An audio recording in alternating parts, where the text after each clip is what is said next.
Hey there guys, welcome back to another episode of Monster Super League. It's your boy Odin, and today we're going to be doing the Wood Titan guide, which is the next in the lineup of my Titan guides that I essentially have been putting out for you guys the last couple of weeks. So I basically wanted to just go ahead and show you guys my lineup and explain to you exactly how the Wood Titan works. For those of you who may be in the beginner to mid-game stages, of course, if you're an end-game player, you already know what to do, and you already know what this setup is all about. So I'll just go ahead and basically get started. So big things to consider for the Wood Titan. He does buff break on your top lane. So you are essentially going to be not needing any buffs such as attack up or defense up, because the boss is going to basically remove them at all or completely. So you're better off using something like a shield or a shield setup or a complete damage setup. Right now for end game, the most damage that you can deal is going to be on the all-out damage setup, which essentially takes advantage of the gem set, which is Leaghe. Leaghe allows you to basically recover health based on the amount of damage that you deal, and so you essentially want to build a whole entire team of Astromon on Leaghe, and you're going to make sure that those Astromon actually fit the role of also being debuffers. So that is why you guys will see I'm using 2 Wukongs, 2 Poseidons, 3 Shinobis, and a Fire Azazel or Incubus. One thing to consider, guys, is that you really can you don't have to use Azazel. You can use somebody else, and you can actually put them on the left instead of the right. I put mine on the right because my Fire Wukongs have a better gem quality than my Fire Shinobis, so I just end up getting a little bit more damage from the Wukongs versus having the exposed weakness left for the Shinobis, because the Shinobis, unfortunately, the way that they run is that if you don't take advantage, if you don't land that attack down, you're essentially going to be using Courageous Strike. But on the right hand side, the way that I noticed kind of how the SP orb generation works is that you end up actually having only 1 mon benefit from the attack down. So sometimes it's better off to essentially rotate your Astromons to the left. And I'll show you guys exactly what I mean. I know that sounds a little bit confusing for a lot of you guys, but essentially what you're trying to do is you're trying to make sure that your mon who deals the most damage takes the exposed weakness. So for me, that would be the Wukongs on the left, because the Poseidons have weaken on the 5-star skill, so they'll be using the 3-star skill quickly, and you guys will see kind of how that works. But like I said, you guys don't have to use the Azazel on the right. You can use him on the left. So that's the lineup for the top row. Their buff break is essentially going to remove all your buffs, so I'm using a full attack for the front lane. That is the ideal gem setup.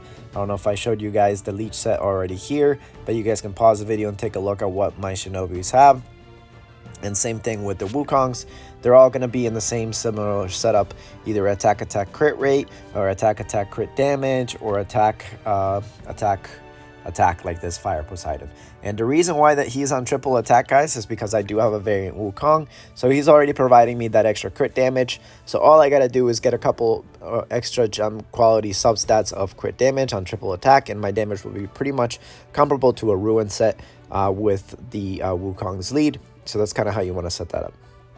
For my back lane, of course, you do want to go for the most amount of damage. There is no constraints in the back lane. You're going to deal with just 2 turns of small damage, and then you're just going to be getting non-stop spamming of Wrath. So you're definitely going to take advantage of just trying to deal as much damage as possible with high amounts of Courageous Strike, and then of course making sure that you guys have your buffs up. So on the right hand side, you guys will all see that I'm also using a Wood Hana. The reason why is because the Super Evo Wood Hana gives you 80% defense up, and she does give you attack down, which if you guys take a look at my row in the back, there is no 3-star attack down or 3-star skill that gives me attack down. The Shinobis have Courageous Strike and attack down, but the likelihood of the SP orb being sent to that Shinobi is very, very small. So you're going to need another Astromon that gives you that very much needed attack down, so that you're not getting completely killed by the Titan by not having the attack down. On the left hand side, you guys will see on the rear that I'm using the Fire Cernunos. and that is to provide my Wukongs with attack up and weaken. And then, of course, I have the Fire Pixie giving me exposed weakness and defense up for my 2 Shinobis on the right. And, of course, the Hana with the defense up, and then again another Fire Sununos with weaken and attack up. So that's kind of like this setup for this team composition. I'm going to give you guys just a really quickly 150 million on the Wood Titan. That way you guys can kind of see how this team works, and we'll go from there. So there's definitely a lot of Astromon that you guys can use for the Wood Titan. But the biggest thing to consider is that, you are going to be dealing with the buff rake up top. So it doesn't make any sense to bring in a defense up or any other Astromon that's not going to be dealing damage. So like I said, right now for this team setup, you're looking at having somebody who deals damage instead of a healer on the top lane. So having that Leech gem set is going to be very, very much needed for endgame. And it's something that you guys should definitely be farming for. Just farm your story on extreme mode and try to pick up as many sigils as you can during the week so that you guys can hopefully get lucky and pick up a couple of good Leech gems. I will say that this team has taken me probably the longest to build out of any one of my other Titans teams, and that is because you are heavily dependent on finding attack and crit damage gems from the dragons on the weekends. So even after so many years that I've been playing the game, almost like 3.5 now, I still have not found like really good Leech gems. And it really wasn't up until we ended up getting the tickets, the Substack conversion tickets, that I actually ended up getting a little bit better quality of my gems, because I would find gems that had like full rolls into recovery, and then I would just re-roll those into crit rate. So that's essentially how I ended up finally getting a decent lineup for the Wood Titan. The Wood Titan is probably going to be the hardest one to build, in my opinion, when compared to the Light and the Dark, even though most people avoid the Light and Dark for no reason. So, as you guys will see, you're definitely going to need to have 3 Shinobis on the right to make sure that they're all landing the attack down, because attack down essentially only lasts for 2 turns. Right now, the Fire Wujin is a good option to use for weekend, but he's not optimal in the end game because his weekend only lasts for 2 turns, whereas the Fire Poseidon lasts for 3 turns, as you guys can see there. So you're definitely going to need to build 2 Fire Poseidons, and you're going to want to skill book him so that he's got that 3-turn weekend, because if you don't, you're going to find out very, very quickly that, without weekend, you're going to be getting crushed.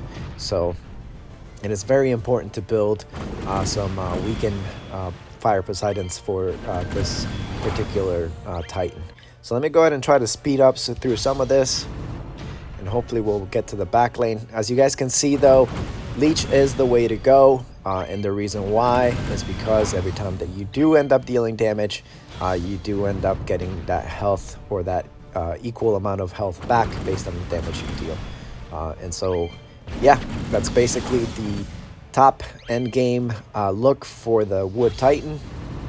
And I hope that you guys take a little bit of notice, like I said, of the mons that you're using, and try and see what you can do to kind of come up with a similar setup. Heck, even 2 Fire Azaziels would work if you don't have, the Shinobis. For Shinobi quality, guys, and Wukong quality, Evo 2s are enough. So if you find yourself that, you have 3 Fire Shinobis and you're like, I don't know if I should just maybe get 1 Evo 3 Fire Shinobi, don't do that. Save yourself the trouble and keep your other Fire Shinobis, because the more Fire Shinobis you have, the better you'll be off when you get to endgame. And like I said, Evo 2 should be more than enough to get to a decent place when it comes to the Titans. So, alright, so it looks like we're almost at 100 mil in the front lane, and I don't have any debuffs, so I'm pretty sure I'm going to die this next turn. Okay, maybe like 1 or 2 more turns, but... So right now, I think for my Titan damage, for the Wood Titan, my max record was like 224 million, like really, really close to basically finishing him off at 225. But that's my current record. I still very, very much so need to work on my Hana. If you are going to use a Hana for the end game, she needs to be on a Gem of Life set with HP defense, and she's got to have some decent recovery gems with some more defense substats. She doesn't need resist because she's in the back lane. Yeah, it is very, very difficult to build the Hana for the end game right now. But as you guys can see, you do need 2 Fire Cernunos, and he is very, very expensive to get because he does require 3 Nat 5s to be sold into him, or to get 1. I was able to Evo 3 mine using the Super Holy Gleams, or the Super Gleams, excuse me, that you get from the World Boss. And so it's been a lot easier for me to build those mons. But for the majority of you guys out there, you may have to settle for 1 Fire Cernunos or 2 Fire Cernunos at Evo 2 until you're able to get enough copies of him from the Rebirth. And I believe he is coming back for the Rebirth in a couple of months. So make sure that you guys are saving a couple of extra, you know, either fire Shivas or water nightmares to basically just use them to rebirth, and hopefully you guys pull a fire Cernunos. Or a light one if you do manage to get a light one, because the light one's actually really good as well for the Dark Titans. So, but as you guys can see, this is essentially how the Wood Titan works. It's not very difficult to build up your back lane.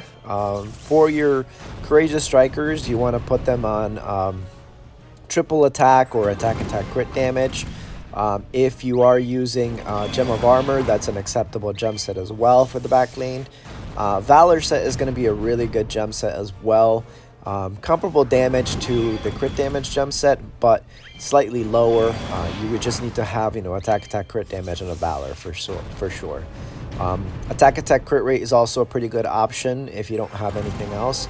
So, you know, it really is, it all depends on what gems you have and the quality of gems that you have, where you want to build them.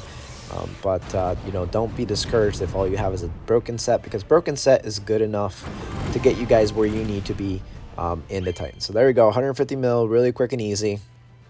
I don't want to drag this on for too long, but I am going to show you guys now the other Astromon that you guys can use. And this will be the beginner teams that you guys can basically come up with here.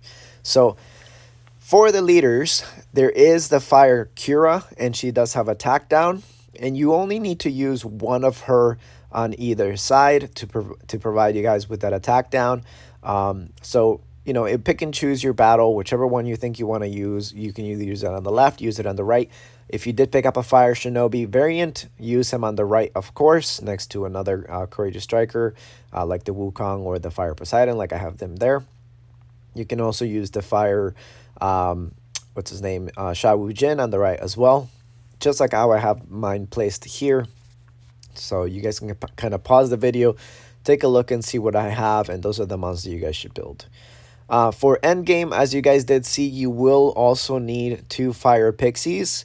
I actually recommend you guys to pick up 3, because you'll also need a 3rd Fire Pixie for the Apophis dungeon, for the Wood Apophis. So I definitely think you guys should pick up at least 3 Fire Pixies. So, you know, make a mental note of yourself to see which mons you need to build. So try to write down that you will need 3 Fire Pixies for endgame. Just like I said, 2 Fire Cernunos, you know, 3 Fire Shinobis, 2 Wukongs, 2 Poseidons. You know, it really depends on what you guys can afford to get at the point in time.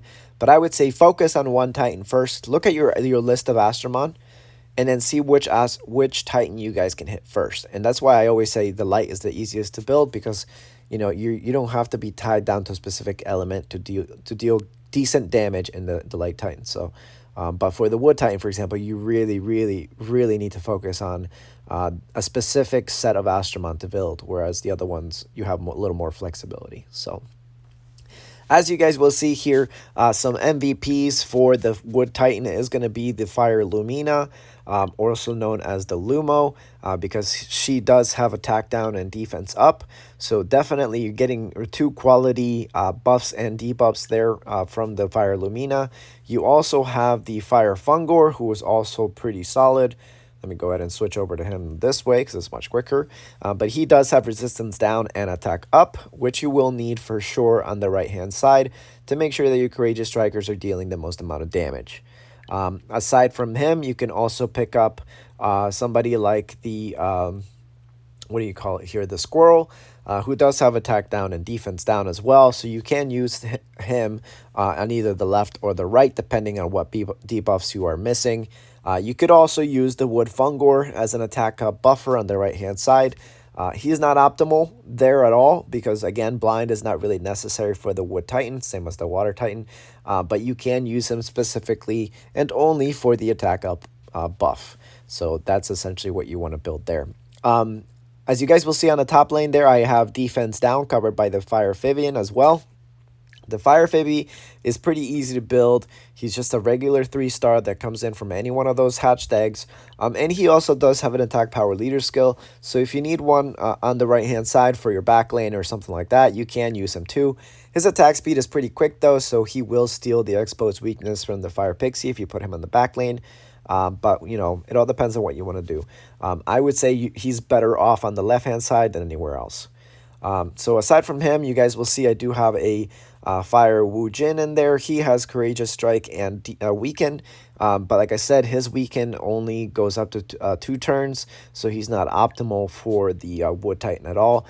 3 turn is essentially what you would need or prefer to have here. As you guys can see, I do also have the Wood Garuda up top, who does have Weaken. So you can also use him because he can go up for 3 turns and it's 80% chance once you skill book him. So you can definitely use him to fit that role in there. Another Astromon that I don't have in this lineup here, but I do have in the back lane is the Wood Scheherazade. She's also very, very good because she'll give you defense down and weaken covered by 1 Astromon. And then as you guys will see there on the top lane, I am using Shield with the, what is it called? The Wood Cherian. Because essentially Shield allows you to survive a little bit longer. So if you're not going for the full Leech gem set, you want to go for a Shield healer, because Shield is really going to allow you to survive or take a couple extra hits before you do die. So that's going to be your go-to setup if you don't have a full Leech gem setup for the top lane. So to reiterate myself, on the top lane, you can either go full damage, like how I showed on the first team setup, or you can do shield like this using 2 Curas, or you could just bring somebody in like the Cherian. You can even use, you know, somebody that just has a general HP based shield, because HP based shields are going to allow you to have the most amount of tankiness to absorb a little bit more damage. On the back lane, as you guys will see, I also do have the Fire Cherian in there. The Fire Cherian is actually pretty good. She has blind and defense up. So if you don't have any other defense up Firemon like the Fire Pixie, you're going to want to have a Fire Cherian. 2 of her is probably ideal if you don't have any Evo 3 Fire Pixies. So, but make a mental note, like I said, to build up, you know, 3 Fire Pixies. If you can't afford her or she doesn't come around, the Cherian is a good replacement. Cherian is actually coming back on the rebirth in about a month or so. So make sure you guys pick her up. She might actually be a capturable exotic Astromon. So get some of those Astro Chips ready and pick up at least 2 Cherians. I would say you should definitely build a couple of the Cherians. Like the Fire one is really good. The Wood one is really good. The Water one not so much because she has very limited uses, but she can be used in Apophis. The Light one, though, the Light one is definitely OP. I recommend you guys to build 3 Light ones if you can. I'm sure you're only going to be able to pick up 1 during the Exotic Capture Fest, but 3 of her is really good for Apophis because she'll allow you to set up double exposed weakness on the right-hand side, and I'm sure I'll cover that on some of my upcoming Apophis guides. So since I'm there, hit that like button and subscribe to my channel, and stay tuned for those guides coming up because they will be very helpful to a lot of you guys who maybe are new and don't understand what double exposed weakness is. So on the right hand side also, guys, you will see I am using the Fire Cupid. I will say that the Fire Cupid is not optimal at all because his attack speed is super quick. So if you're using exposed weakness, he will steal it 100% of the time, every time, unless he's basically healing or using his attack up skill. Which is unfortunate, and I really hope that they change that skill sometime in the near future. But for now, he is essentially a useless healer for the Wood Titan because he's going to be stealing the exposed weakness, which drastically reduces the amount of damage you can do in the Wood Titan. So, but if you don't have anybody else, go ahead and use him. But yeah, guys, I think that's it for this video. I'm going to try to stop it right there before it goes on way too long. But of course, feel free to reach out on the Discord or let me know what you guys have for questions on there, or if you guys need suggestions for teams. Either myself or one of the other local folks on the Asgard Discord channel can help you guys set up some of your Titans. But that's basically it for the Wood Titan. Just avoid the buff break on the top lane. You can either go one of two ways: full damage on a leech gem set, or you could do the shield setup on the top lane for the back, or for your first attack. So, and then for the third attack, don't have to, or for the second attack on the back lane, don't worry about anything else but doing as much damage as possible, and try to put all your Astromon in either triple attack, attack crit damage, or attack crit rate to make sure that you guys are dealing the best amount of damage possible. So with that said, guys, like I said, I'm going to cut the video right here. I'll be posting up another video on how to actually gem a lot of these mons. So I will go ahead and add that to the comment section down below once I do post that video. But for now, stay tuned for the other guides. And then, you know, you guys can basically watch the breakdown of how to actually gem all of your healers, your debuffers, your courageous strikers, etc. So that's it for this video, guys. I hope you guys like it, and let me know in the comment section down below if it was helpful for you, and I'll catch you all on the next video. Take it easy, guys.